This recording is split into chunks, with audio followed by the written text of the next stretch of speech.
All right, we're back, and Patrick has left me for a minute, so we're trying to track him down, but we are on the bronze medal match. The mixed team category, the Recurve division. For the bronze medal, the team from Brazil versus the team from the United States of America.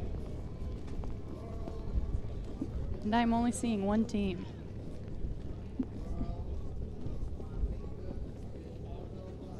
So we are waiting on Ukraine.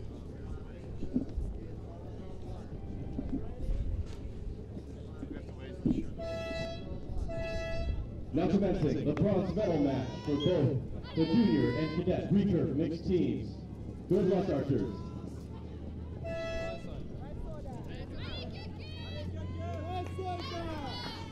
All right, and here we go, and Patrick is back.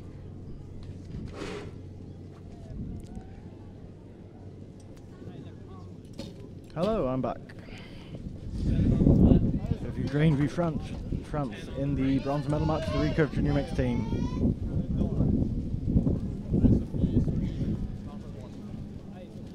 French girl shooting in OCXT. Sorry, that was the Ukrainian girl. Sorry.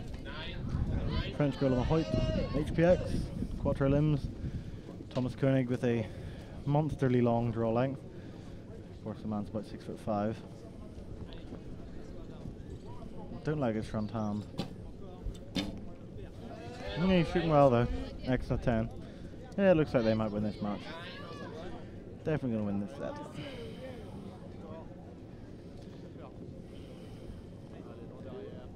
The Recurve woman did qualify at 650 odd.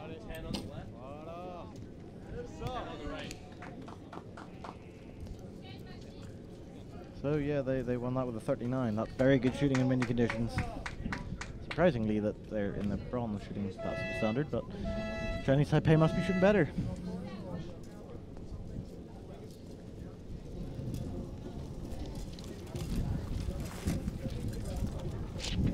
So we have Thomas Koenig and Sophie Planeix versus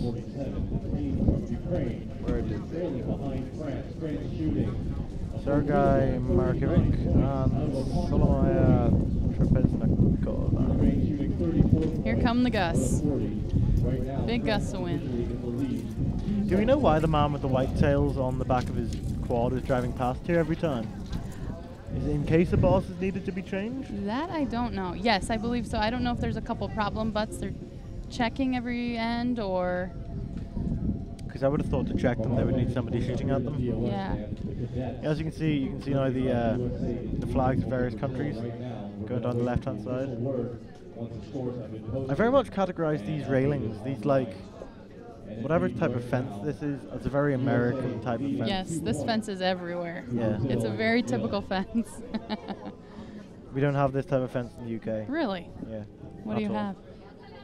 No idea, but not that type of fence. Not that? It would more be like solid pieces of metal, like up and down, not sort of patchy.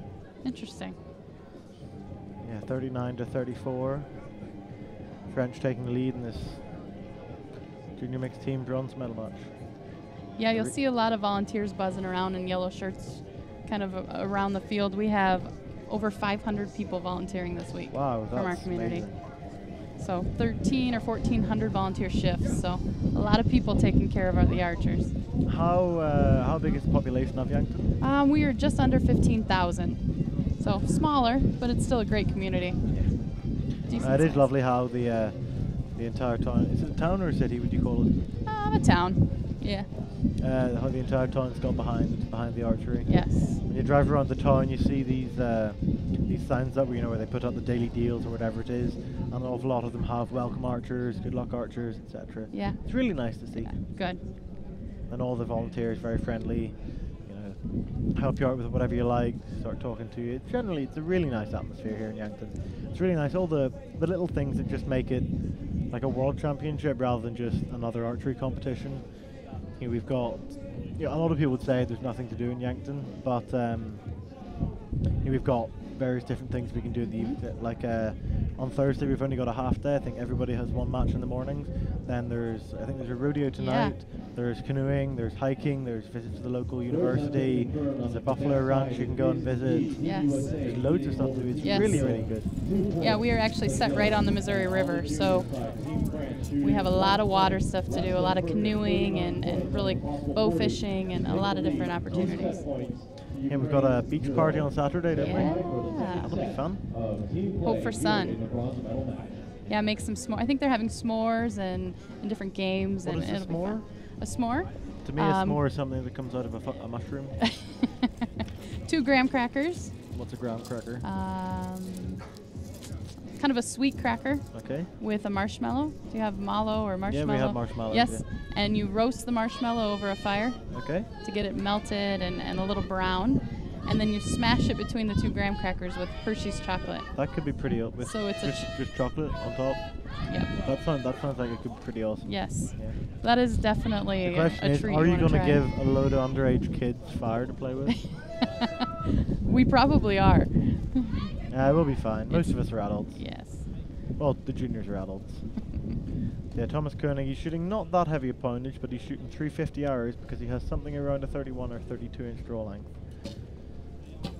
HMC plus rods and the win CXT there.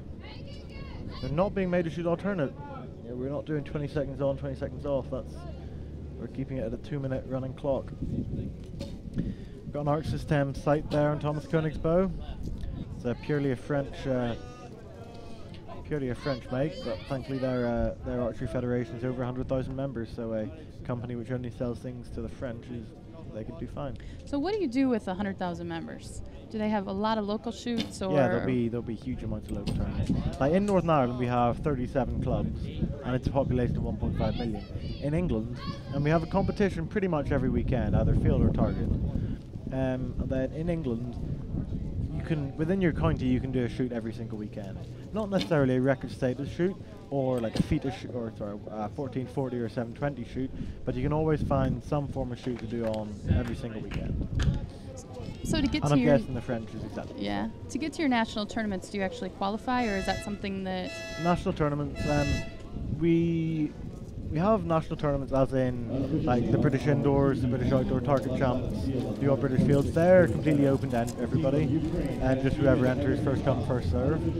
We have a national series running. So Ukraine took that set, so we're 36-34, 2 points apiece. We have the national series in the UK, which is a set of competitions run over 3 weekends, and each day of the weekend is a stage, and you then build up points throughout them, working to the National Series finals, which are held at Wallington Hall in Nottingham in the bank holiday weekend at the end of August. It's a brilliant shoot. If you're around in the UK, you should definitely go to it. It's a brilliant show put on there. But for them, they've been massively booked out this year. You know, I think we had a record. One of the tournaments sold out in, I think it was like 73 minutes. Oh my! And how many people are shooting it? 250. So it's a smaller tournament still, but they're only allowing so many people. It's pretty big by English standards. Oh, okay. Yeah, we have small fields. Yeah. But is it 250? It could be more. I'm not 100% sure. We shall ask Mr. Nossip to get to the exact figures.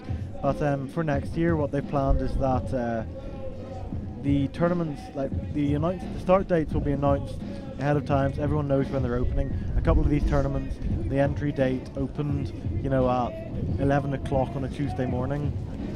So if you had access to Facebook, so you could be told you need to enter this, brilliant. But if you did your normal day's work, came home and then found out later on, or sent off the entry form by post or whatever, right, basically you just lost out, which is a bit bad. So we've arranged that next year the opening dates will be arranged and announced on Archery GB's website long in advance. But as well, they will open a week early for the top 20 ranked archers in the UK. So if you come in the top 20 of the target rankings in the UK, you will be able to enter the national series. You will be able to enter whichever national series you want. So that's about the only qualification we have for any sort of event. All right, so tied 2-2. Yep. Pretty sure everybody. Well, no, actually, I was about to say everybody's shooting X10s, but no, the two French will be shooting X10s, and then I know the Ukrainian man is on Eastern ACEs. Oh, sorry, no, he's a different Ukrainian. He was on ACEs when he was shooting in front of me. Maybe it was a different Ukrainian with an aerotech that was standing in front of me on the shooting line. I was sworn he was shooting aces. Aces are very, very blowy in the wind, so maybe he's even changed to X10s. Sophie Planeix with a 9 to the Ukrainian 8. Now, I mentioned earlier when Thomas was shooting that I don't like his front hand. When he's at full draw, his hand slides around his grip. When he shoots, the bow comes out of his hand and looks lovely and that he's not affected it. But at full draw, his hand slides and moves around his grip. Couldn't really see it there. It generally looks great when it comes out of the hand. There's absolutely no tension in it. The bow just jumps straight out of the hand. That looks great. But at full draw, his hand moves around the grip. He shot against me in the mixed team gold medal match in Brooksea in 2013. Him and Laura Ruggieri, who's not at this event. And in that event, he actually had his nails painted the French flag. And you can see them moving around the grip like massively. He's calmed it down from then a bit, but it's still pretty obvious. Once again, it doesn't look like we're going to get an opportunity to see.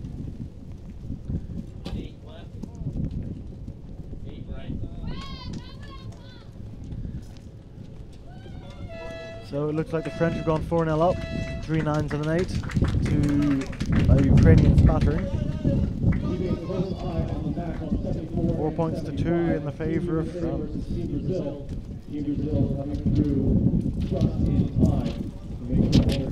can see the difference full-time training makes. Thomas Koenig, even at the Youth Olympics, he was very tall as he is now, but he was not the size he is muscularly, whereas in the past sort of 6-9 months he's put on a decent amount of muscle mass.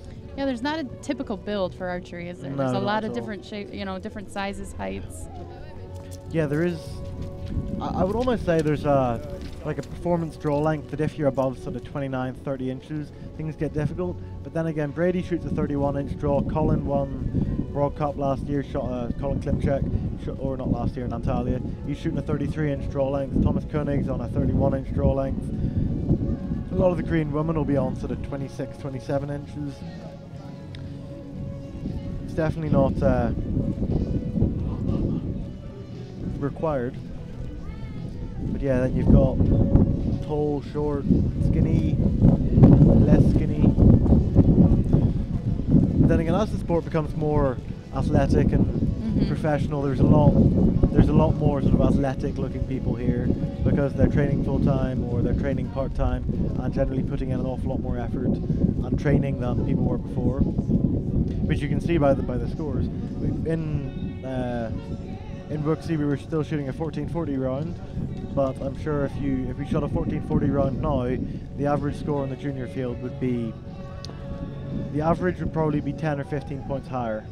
I know myself in the European indoors I shot this year, in 2011, no, 2015, so 2013, the European indoors, the cut was, I think there was one person in the 580s and about 6 or 7 in the 570s, and the cut was about 62 on a feet 18 round, whereas this year there was one 590, about 4 580s, about 10 570s, and then the cut was like 69. Wow. And that's in 2 years, the difference in junior level, never mind the senior level.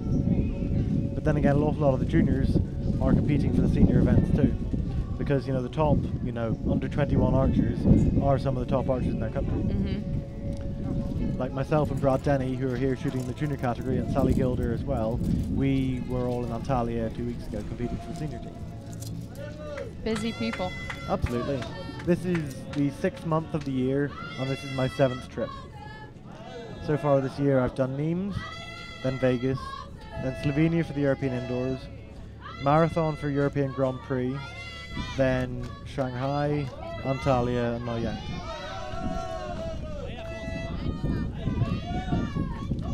Maybe we'll get a view of Thomas Koenig's hand this time. You can see what I mean about the movement. He's shooting a Dornker Streamer long rods, quite good in the wind due to that smaller diameter compared to the bee stingers that I shoot. Watch his front hand. No, it didn't really get an opportunity. He's not quite close enough. He knows you're watching. He knows. Still, it's very good shooting for the amount of wind that's on this field. You've kept them in the gold so far. That is good shooting by Thomas. Sophie Planeix struggling a bit. The women often shoot much lower pointages, so they'll be affected by the wind a lot more. A 9. Ooh, that's not looking good for Ukraine. You know, the women, the light pointage means they've got a lighter arrow travelling slower. That'll be affected more. But as well as that, they travel higher in the air, so they have to arc higher to get to the target. Ooh, Thomas dropped low into the 8. But as well as that, an interesting idea is they actually travel further. Because they're travelling higher into the air, the actual arc of the arrow is longer, so they actually have more time in the air to be affected by the wind. So generally, more pointage is better. But all those people listening at home, don't shoot a higher pointage than you can shoot. Better to shoot a lower pointage well. So that looks like the French have won this team event. They've shot well this match. 35 there, started with a 39 and what, a 34 the end before? That's very good shooting in these conditions. They deserve that medal. Well done. Thomas Koenig and Sophie Planeix taking the bronze medal home from the Recurve Junior Mixed Team event, World Archery Youth Champs in Yankton.